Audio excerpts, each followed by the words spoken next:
Moin und hallo beim Filmfest Bremen. Mein Name ist Susanne. Und ich bin Yugen. Wir sind vom Indiefilmtalk Podcast und begrüßen euch bei unserem heutigen Gespräch mit Regisseurin und Autorin Matje Nevejan, richtig, vom Film Are You There? Danke, dass du da bist und schön, dass du da bist. Und genau, wir machen es in Englisch, deswegen muss ich kurz umswitchen. The movie Are You There is a very special movie for me because it's a movie, it's a documentary at the one side, it's a documentary about absence epilepsy, and it's about a sickness which is rarely. It's a sickness from more by kids. So, but I would like to know from you, instead of to tell everybody what is it, maybe you can tell us what is absence epilepsy. So absence epilepsy happens when you're mostly with young children, like really young, and they freeze, like for a few seconds. And but the movement sometimes goes on. So I would freeze, but if I would write, then the writing would just continue, sort of automatically. This is also why it's dangerous, because if you're on a bike and you are gone for a few moments, that can be pretty dangerous, right? So this happens a lot actually with kids, and usually you grow out of it before you reach adulthood, but nobody knows why.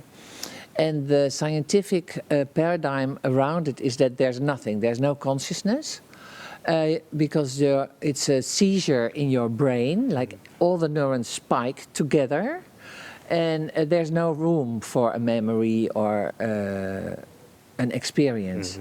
Now, I had it as a child, and my son also had it.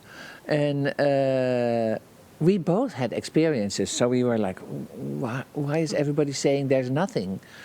We had quite interesting experience in it, and scary, but also sometimes very beautiful.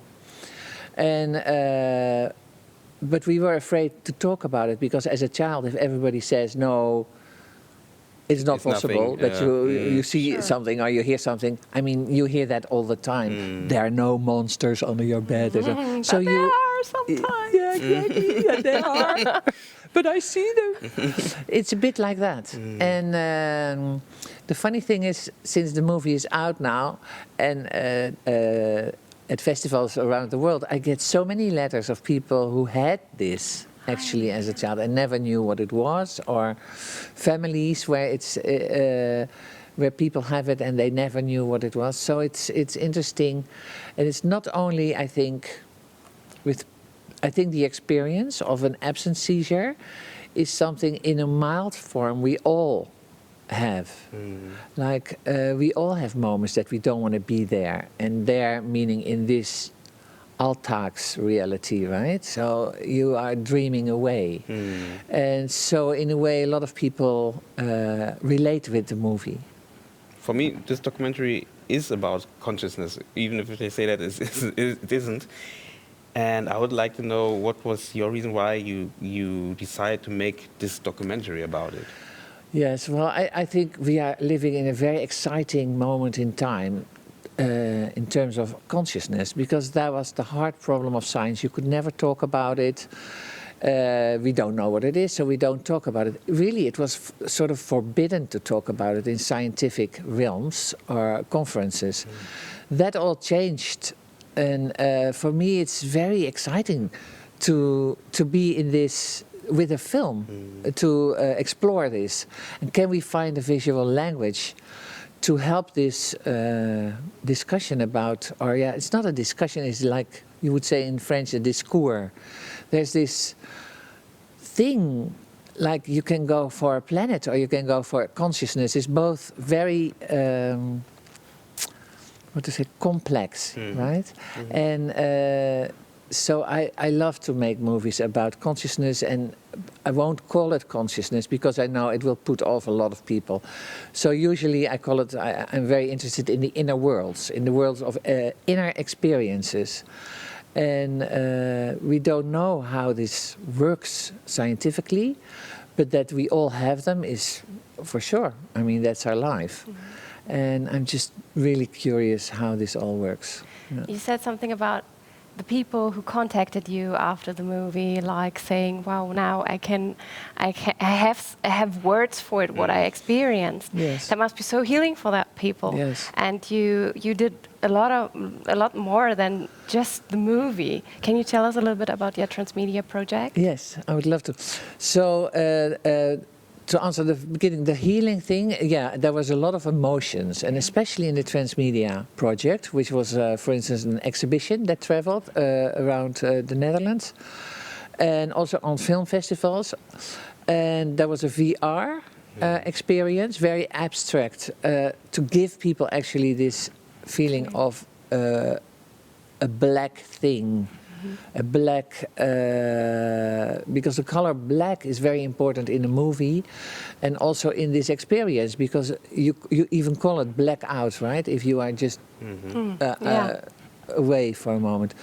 So a lot of children, when I asked them, "Where are you?" that was basically the question from the whole transmedia project, which lasted 5 years, because I was so afraid to explore this. It was very personal. It was not just like an academic exercise of consciousness. It was something I always knew how to hide.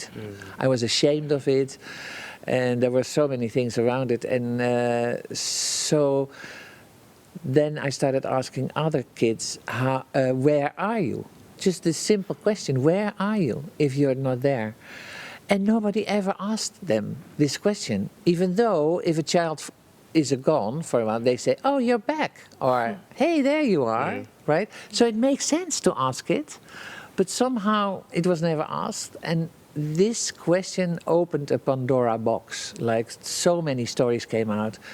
And even the parents were sitting next to the children, and they said, "For 10 years we've been going from hospital to hospital, but never I asked, where are you?" Yeah. We didn't know these stories of the children. The children were afraid to tell, because they thought, you don't want to be crazy, or you want to be normal as a child. I'm sad to say, because this is so nice, actually, if you can talk about it. It's such a relief. That's the healing part. Yeah. So this exhibition was all the. Then what I did, I connected the kids with artists.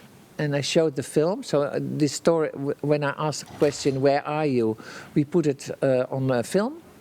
And then I showed it to an artist. And together with the children, they made the experience. So if they would see a wolf, we would go to the zoo and observe the wolves and say, "So what is your experience? Is it the skin of the wolf? Is it the sound?"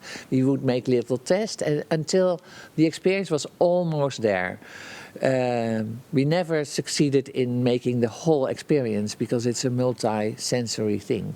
So usually they say, "Yeah, that's almost there." And if they would hear music, we would hook them up with a composer. If some people saw fractal worlds, so we hooked them up with a 3D artist. So we really picked certain artists in order, and then all the artworks were exhibitions together. How does this all project help the people, these children, for example? Did you see that something changed in them? Yes, well, the parents saw it, and the doctor saw it. They became much more. It's like with every emancipation movement, they became more. They own their experience more. They were not so afraid anymore. But that was mostly because they met each other also. We same for me and my son. We just loved hearing that we were not the only ones. That there are others out there, and not alone. Millions. Turns out millions of people who have this.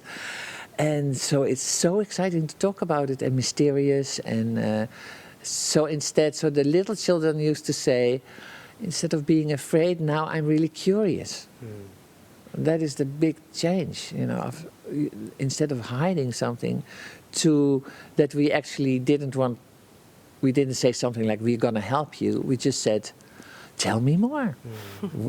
What do you mean? And how does it work?" And so because we were so interested in the experience, they became interested themselves. To get really empowered and talk about it. Yeah. You empowered the people with this kind of art and with the film and everything around, Was there ever a moment for you where you thought about just stopping, just, because it's getting too close? That was after, actually, before we started the real film, which is here at the Bremen Film Festival. So we did this art exhibition. And the first time we wanted to open the doors, it was a very big exhibition terrain, yeah. And then suddenly the kids said, we are too afraid, we don't dare to tell these stories, because it feels really like you sort of zip yourself open and like, this is me inside, this is me very secretly inside. And I had the same, so I could understand. So at the last moment, really the same day, we had to cancel the audience. Imagine that you do this with a festival. So it was a big decision also for the sponsors and everything. And I said, we cannot open, but what we can do is just open for the fathers, mothers, grandparents, and the doctors. So no ordinary, and that was a very special day. Actually, this is where the trust, what you need to make a film, started. There was a lot of crying and a lot of laughing and connecting with each other, and the doctors thinking, holy smoke, what's going on here? We never knew this. What is happening? So this is where actually it turned out to be a very good day afterwards, because this is where it started. But to say, and after 3 years, we did the exhibition full-blown open for all the audience, and it was there in Amsterdam for a month, and then different cities. How difficult was it for you to show in the movie something what is not there? Yeah, well, you're a filmmaker too, so that was quite a thing. We had the artwork, but it turned out that it didn't work on film. So it was not until I was in the film Anish Kapoor, which is a very famous artist who works with very black and dark material that NASA used to it's material from NASA for the inside of telescopes, so you can look further, because light it's so black disappears in it. Yeah, and so he's an artist who can work with this material. It's not really paint; it's nanotubes, but he's working on it already for 10 years. It's still no exhibition. It's impossible, because if you breathe, it's gone. So I think it's coming out this year, actually. So when he was there, when we visited him, I also went to the Tate Museum, and I saw there was a sort of video art. And when I wanted to take a picture with my iPhone, and I suddenly saw my own, like dark... Your shadow. On the... And it just hit me like a brick. I was like, oh, of course, that's the absence, the shadow. And then I changed the whole movie right in the middle, and all the stuff we filmed, I projected on the kids. And instead of them being in sort of a fiction world, and I built in the garage of a friend, we built our own studio, and we asked all the kids to come in again, and just started, our material started to project on them and see what happened. And then a lot of things happened with the kids, so what you see in the movie. So it worked two ways. So this whole visual language we discovered by accident, by serendipity, by just working together as a team. It's really a team effort. With, sound, visuals, everything. Was it the same? You just said sound. Was it the same with the sound? It's yes. Very mystical and really soft. And how did you have it in mind, or what was the accident with the sound? No, we also somehow found it that it was I wanted to make a movie where that didn't talk about the experience, but that you would have this experience yourself as an audience. That you would go also, that you would feel it a little bit, and therefore the sounds we found out couldn't be too realistic because you stay in the reality. And so in the editing process, with Gies Zevenberg, he's a fantastic editor. We were constantly, how can we stay in this other world? How can we create it, and how do we stay in it even if we have scientists talking, which is pretty realistic normally. And scientists are always difficult because they somehow spoil the party in terms of if you create a fairy tale, then suddenly someone explains what is happening in the brain. But I wanted that. And even in the film I'm making now, I have the same problem again. It's always the same problem. How to stay in the atmosphere of the movie you create, even if you bring in very realistic things. Yeah. What did you take out of this movie? What did you learn for yourself out of in this process? I think the main thing is actually the same as the kids. I learned courage to change my way of filming, and to the courage to make really bad scenes. Like, okay, let's get a horse and put a unicorn on it, and no, we can't do that. Yes, we will, and then a smoke machine, and just do the whole enchilada, and then say this was really an awful idea. But still, we had to do it in order to find out what did work.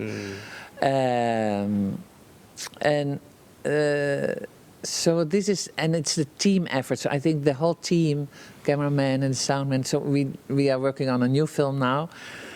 So we were all like, oh yeah, we can play again. That this is very different than doing your movie in a very serious way. It's you need to be very playful and open up to whatever. I think just every filmmaker can learn from you, because even if you're making a feature in a narrative way, it's maybe interesting to think about what to play and not only to produce only. Yes, and that is very nice to give, for instance, your cameraman the freedom to say, okay, this is what I'm looking for. We need something with vertigo. It can't be that the audience is sick, but how can we find images that really express the inner world of this child? And so either. Or with the sound person, she hears something that attracts her, but at the same time appalls her. What sounds could we make for that? So it is a playful thing. And we were like shooting under the ice and in caves, and trying to find where is it, where can we find images, where can we find sounds that express this. So that's really funny. And now we are making a film about mystical experience and psychedelics, also in a scientific experiment. So we worked with, for instance, now with artificial intelligent artists, and we all do the same process again. So how can we make something and create sound, strange sounds? We put microphones on our own bodies in order to get this underworldly feeling. You have to do something, and that's the fun thing. Yeah. It's a transmedial project too, or it would be no. This will just be a film. Yeah.